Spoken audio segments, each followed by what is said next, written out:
Planes may fall, cities may burn, but in front of the flag, the line will never break.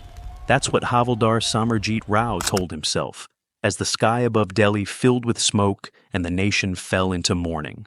When the Air India crash shook India to its core, everyone was searching for answers, for leadership, for hope. But while the headlines swirled and grief overflowed, two guards at Rashtrapati Bhavan didn't move an inch. And by the time the president himself stepped onto the forecourt that night, the country had already learned something far more powerful than words. Now, before we reveal the full story, first, hit that subscribe button and drop a comment telling us where in the world you're watching from. Now, without further ado, let's get into it. The horizon burned, a thin, angry line of smoke rising from the outskirts of Delhi, clawing upwards, desperate to touch the heavens it had just fallen from. The late afternoon sun hung low, casting a grim orange hue across Rashtrapati Bhavan's ceremonial gate. Cars had halted, sirens wailed in chaotic symphony, and people stood paralyzed, eyes locked on the dreadful smudge staining the distant sky. The capital city of India was holding its breath. Yet, amid the shattering silence and distant cries, two figures stood unmoving.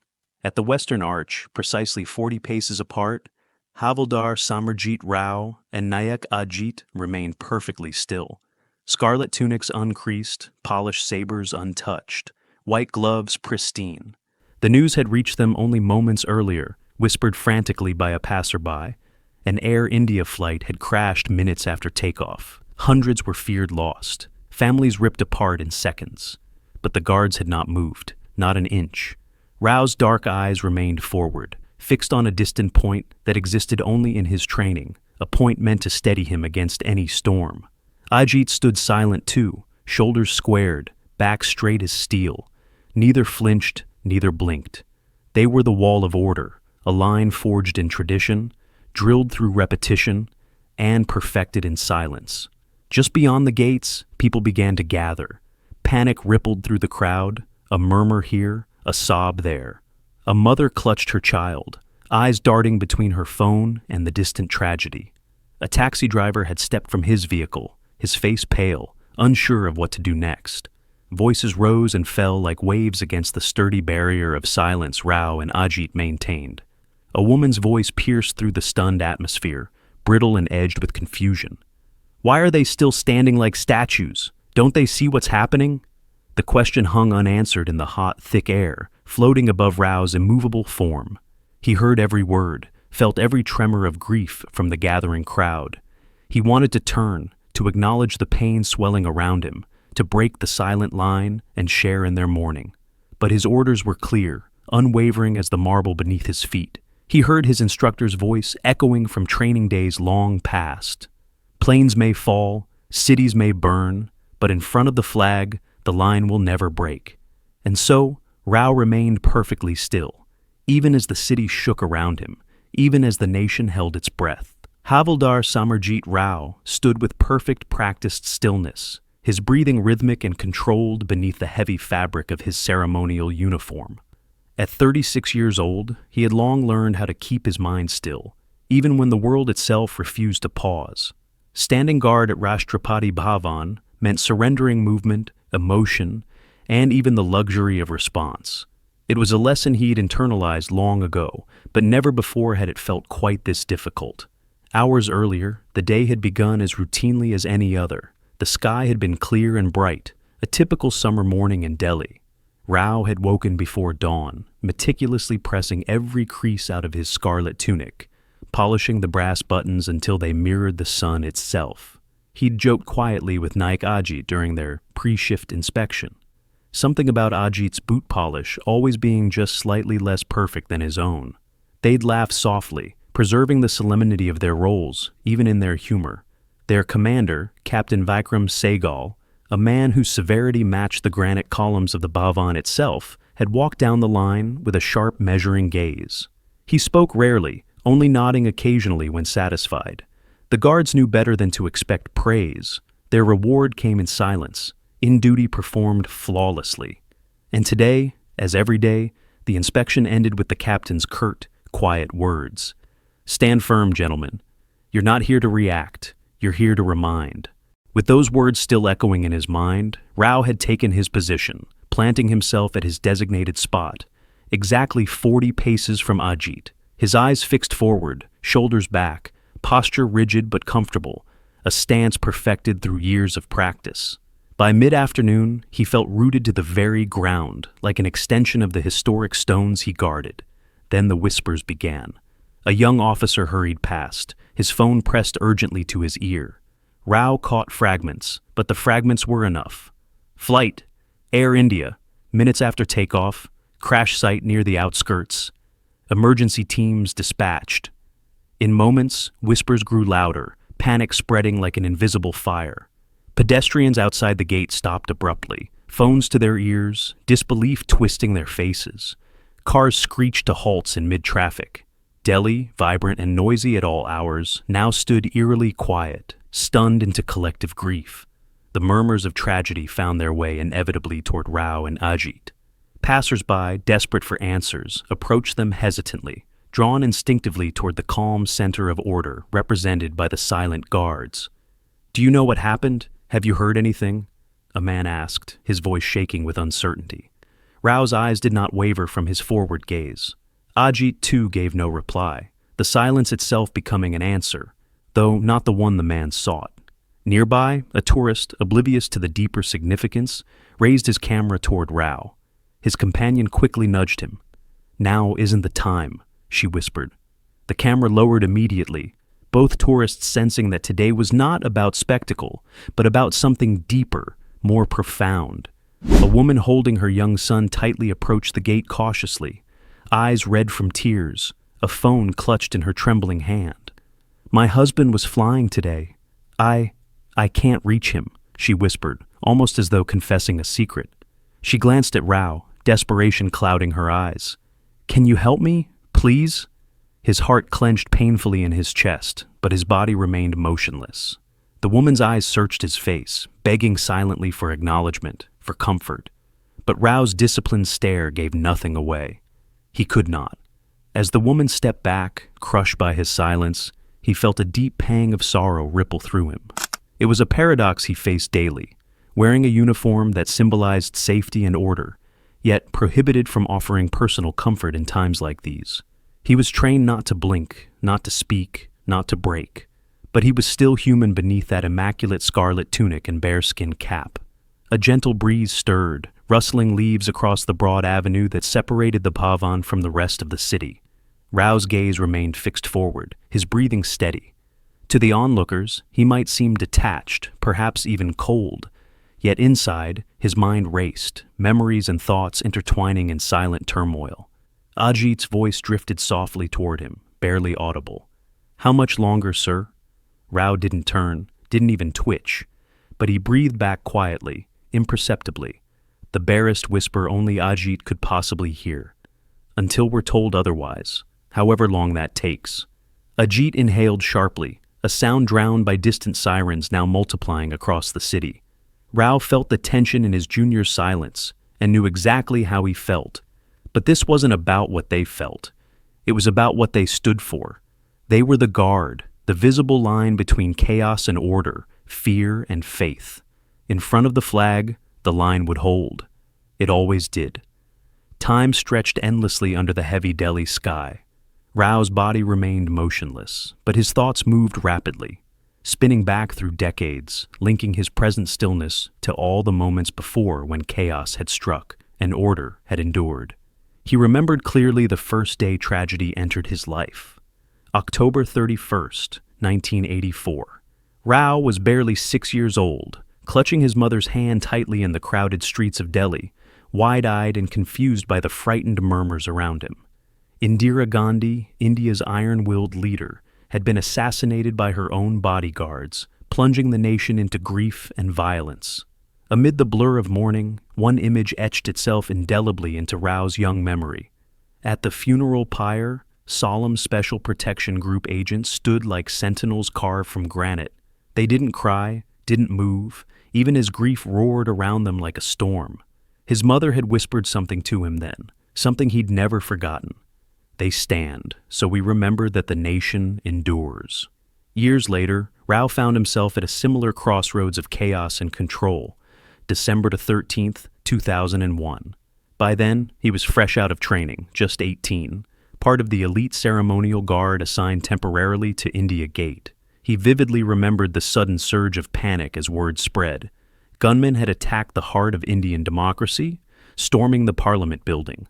His heart had pounded in his chest, fingers gripping his rifle tightly. He'd wanted desperately to move, to do something, anything to help. But orders came swiftly, barked sharply by the unit commander. Hold position. You're not trained to fight terrorists. You're trained to stand firm, so India sees that her heart still beats. He'd stood for hours that day, forced to watch helplessly as the National Security Guard commandos stormed the Parliament building in a tense battle broadcast, live to a horrified nation. Later, as the country wept and grieved, the ceremonial guards remained, silent, visible reassurance that India's institutions were still standing, still breathing, still strong. 7 years later, November 26th, 2008, Rao was stationed briefly at the Amar Jawan Jyoti, the eternal flame commemorating soldiers lost in wars past.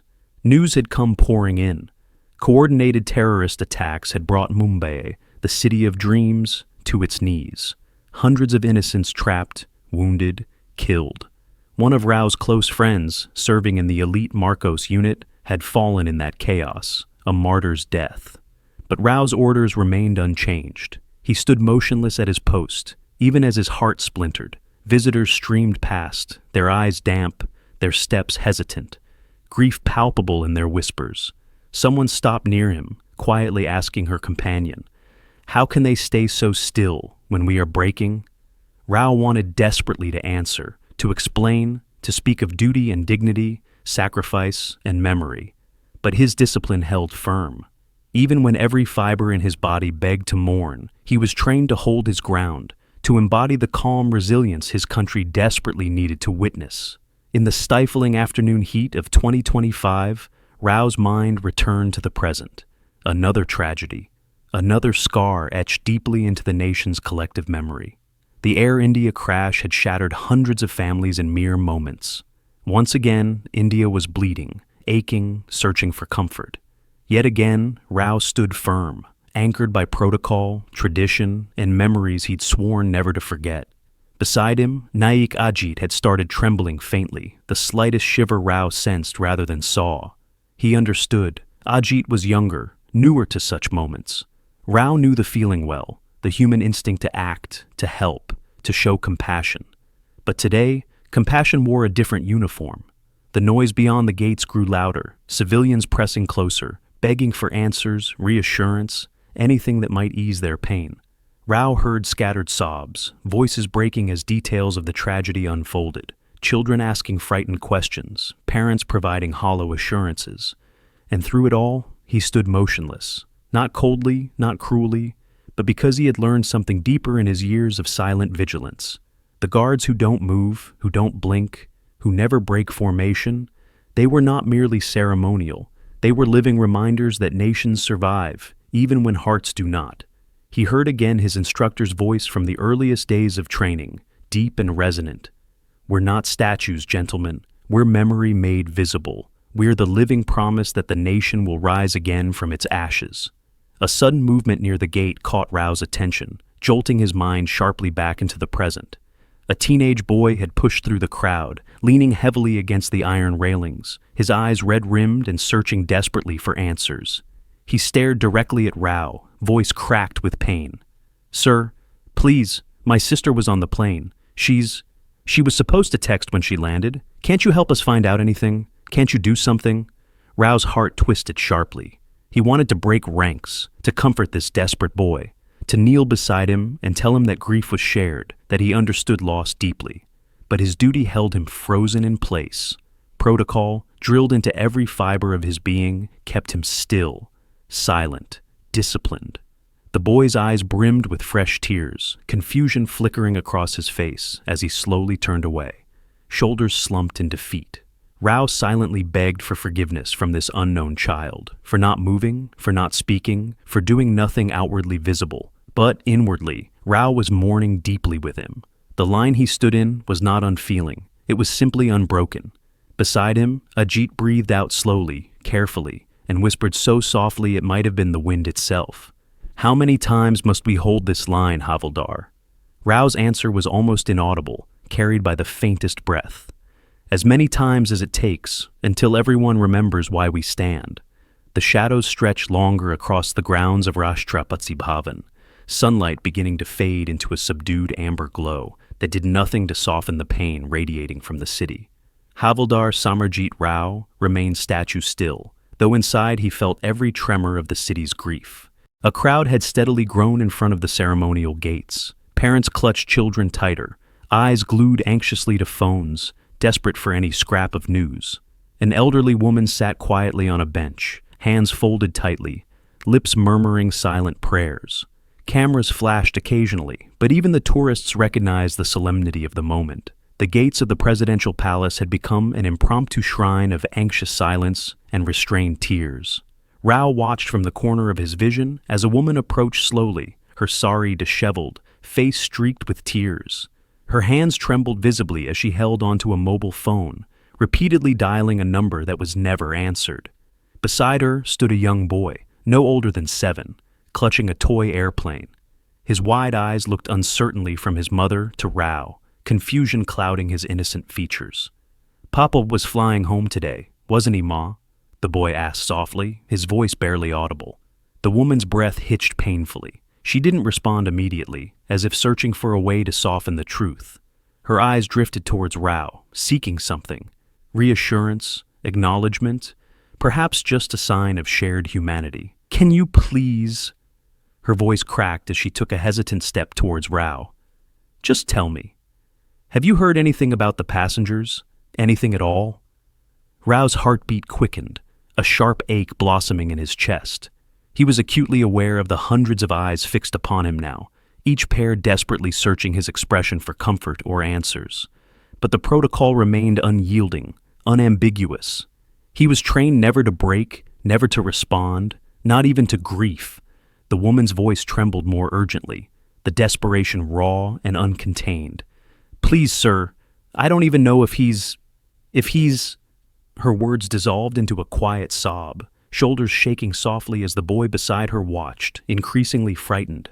Rao could feel Naik Ajit tense slightly beside him, the younger guard struggling to maintain composure as the emotional weight around them became unbearable. Rao recognized Ajit's inner turmoil. It was the same battle he himself fought, each time tragedy tested the strength of their ceremonial discipline. His mind echoed with the instructor's words from years before. "Your job isn't to heal their wounds directly, Samarjeet. Your duty is to remind them that the nation will survive, even if hearts break." Yet, standing here now, that duty had never felt so heavy. The little boy's voice broke through the tense silence again. "Why won't the soldier help us, Ma?" She knelt quickly beside him, desperately trying to shield him from her pain. "It's okay, Beta. He has a different job. He's here to remind us we're safe." The boy looked doubtful but clung to his mother tightly. Rao's throat tightened painfully, and he silently wished he could tell this boy, this mother, this city, that he understood their anguish, that he was standing here precisely because their grief was not invisible, that he was a guardian not only of the palace gates, but of their hope for tomorrow. A sharp whisper came from Ajit, words barely audible over the quiet murmurs of grief around them. "Sir, I'm not sure I can do this much longer. This feels impossible." Rao's reply was gentle, delivered so subtly that only Ajit could possibly hear it. "Remember why we stand, Naik. It isn't because it's easy." A ripple moved through the crowd suddenly, an anxious wave of murmurs drawing attention to the street. Ambulances flashed silently past, their lights painting the gathering dusk in alternating shades of red and blue. The woman holding the phone sank slowly onto the ground, overcome by uncertainty and fear. A nearby civilian hurried forward to steady her gently, speaking softly in reassuring tones. The community instinctively rallied around her pain. Rao saw clearly now the paradox of his role. He stood as the anchor, the visible strength of tradition and resilience, allowing others the space to grieve, to comfort, to gather. He and Ajit were the unmoving core around which humanity could safely collapse, certain that order remained even amidst devastation. An older gentleman stepped quietly from the crowd, approaching the guards respectfully but purposefully. He stood in silent contemplation for several moments, his eyes lingering upon their disciplined stances. "Thank you," he finally said softly, not expecting a reply. "I understand why you can't move. You represent the nation's heart, the heart that cannot afford to break openly." He saluted gently, a gesture simple but profound, and stepped back into the quiet crowd. Rao felt the faintest easing in his chest, a tiny affirmation of his silent struggle. This man understood, even if most never would.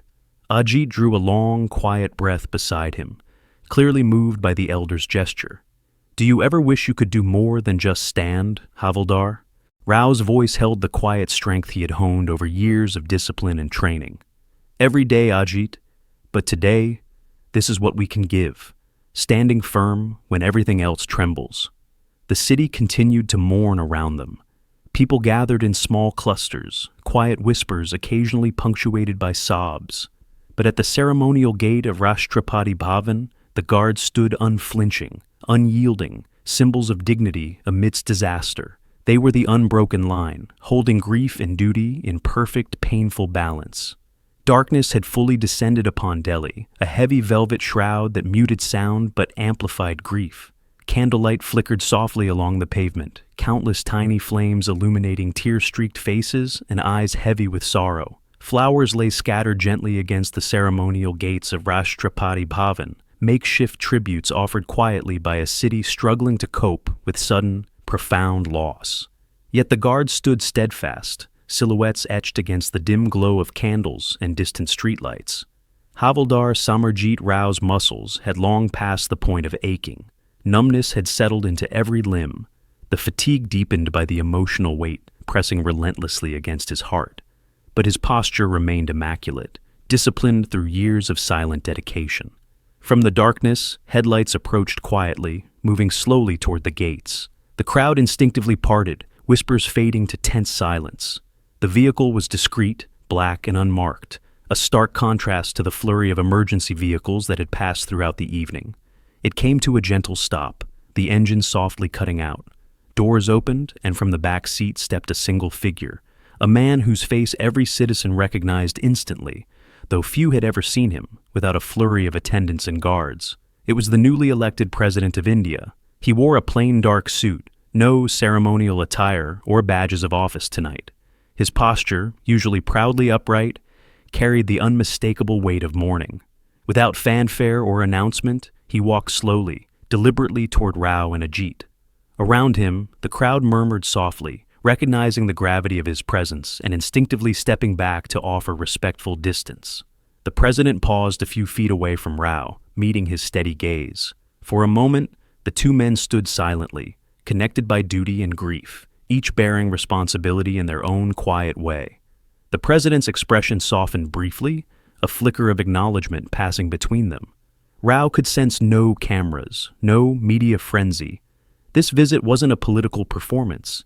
It was something deeper, something profoundly human. Slowly, deliberately, the president stepped closer and took his place directly beside Rao and Ajit. He didn't speak, no speeches, no condolences offered in words. Instead, he stood silently, adopting the same rigid posture as the guards, eyes fixed forward, hands clasped respectfully in front of him. The moment felt surreal, almost sacred. The gathered crowd stood in reverent silence, disbelief turning gradually into quiet understanding. There, illuminated softly by candlelight, the president stood with his guards, not above them, not apart from them, but with them. Shoulder to shoulder, a gesture louder than words, a message clearer than any speech. Minutes passed in absolute silence. Rao felt a burning sensation at the edges of his vision. Tears he couldn't allow to fall, a release he couldn't afford in uniform. Beside him, Ajit trembled ever so slightly, the gravity of this silent act overwhelming his youthful composure. Finally, the president exhaled softly, breaking the profound stillness. He turned to face Rao directly, speaking in a voice barely audible, yet filled with quiet strength. "Thank you. Tonight, you remind us all that even when we break, India still stands." His words resonated gently through the crowd, settling quietly into each grieving heart. Rao did not move, but his pulse quickened, deeply touched by the genuine gratitude and recognition in the president's voice. Without further ceremony, the president stepped back slowly, saluted, not to Rao or Ajit alone, but toward the gates and the flag beyond, honoring something far larger than any individual. It was a quiet gesture, dignified yet humble, reflecting a shared commitment to a grieving nation.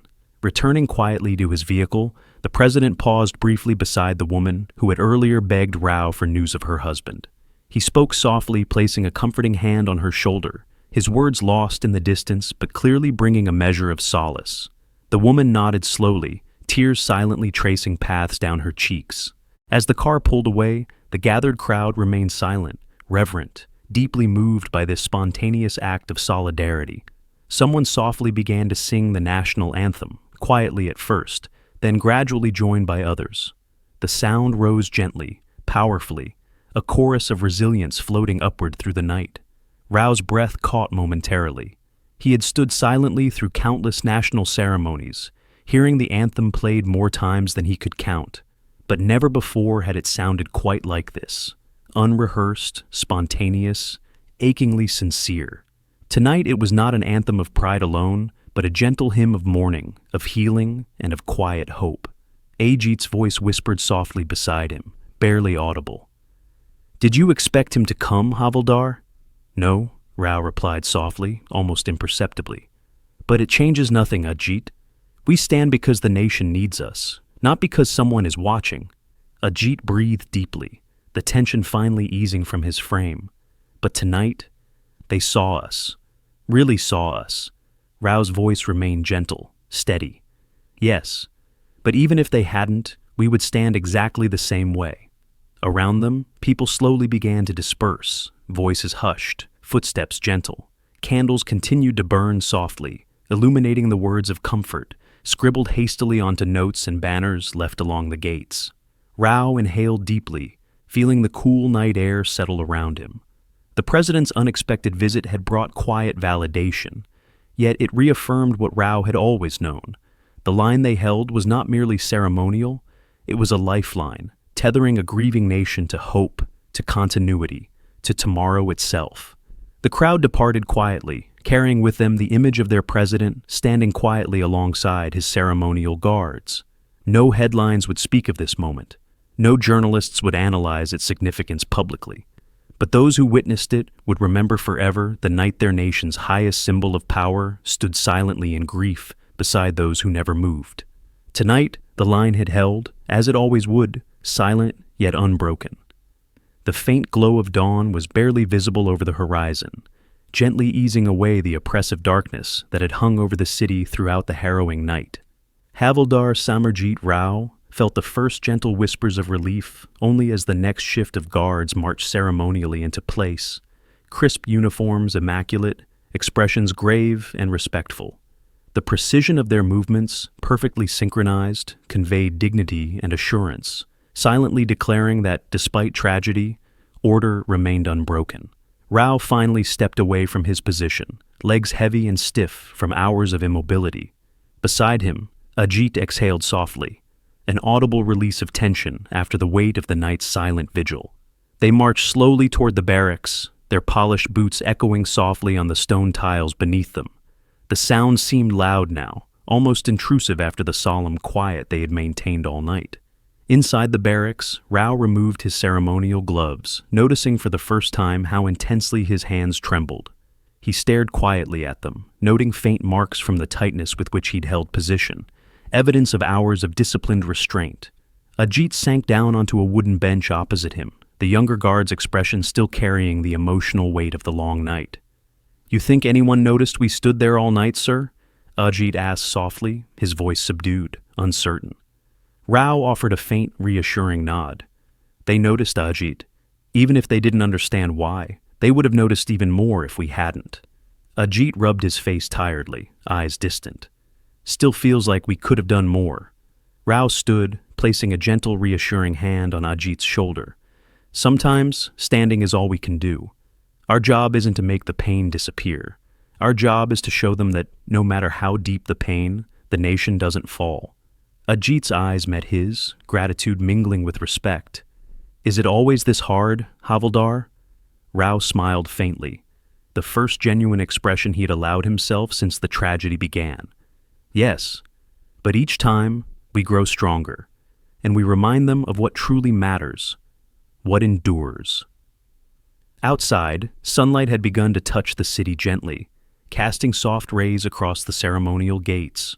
Already small crowds had begun gathering again, quietly leaving flowers, candles, and handwritten notes expressing grief, remembrance, and quiet gratitude for the silent guardians who stood watch through tragedy. Rao stepped slowly towards the window, gazing at the scene below with quiet reverence. Civilians stood respectfully, heads bowed, eyes lingering on the perfectly uniformed guards currently holding the line. Among them, a young girl stood quietly, her hand clasped tightly in her mother's. "Are they sad, Ma?" the little girl asked, her voice soft and curious, drifting up faintly toward Rao's open window. "No, Beta," her mother whispered gently. "They stand because they carry our sadness for us, so we don't have to bear it alone." Rao's heart swelled quietly, understanding anew the depth of his responsibility. He wasn't just guarding a gate or maintaining a tradition. He was safeguarding the spirit of a nation, a silent reassurance that even amidst grief, hope, and dignity remained. He turned slowly back toward Ajit, his voice gentle but steady. "Get some rest, Ajit. Tomorrow, the line will need us again." Ajit nodded respectfully, standing and offering a crisp, formal salute. Rao returned the salute, the quiet gesture communicating more than words ever could. As Ajit exited quietly, Rao felt exhaustion finally begin to claim him, yet peace settled warmly within his chest. Tomorrow, the sun would rise again. Grief would still linger, pain would not vanish overnight. But the guards would stand firm, unwavering, silent sentinels of continuity. Their shift might have ended, but the watch, the sacred duty of remembering, reassuring, and safeguarding the soul of a grieving nation, never would. Would you have understood why the guards stayed silent amidst tragedy? Do you believe stillness can sometimes speak louder than action, especially in times of crisis? Drop your thoughts in the comments. We read every single one. If this story reminded you that some uniforms represent much more than ceremony, that they embody dignity, strength, and resilience, please hit the like button. Don't forget to subscribe and press the bell icon. We post new Royal Guard stories every single day. Share this video with someone who believes silence can sometimes be the strongest stand of all. Our next story is already waiting for you on screen. Click it now, and we'll see you tomorrow at the same time.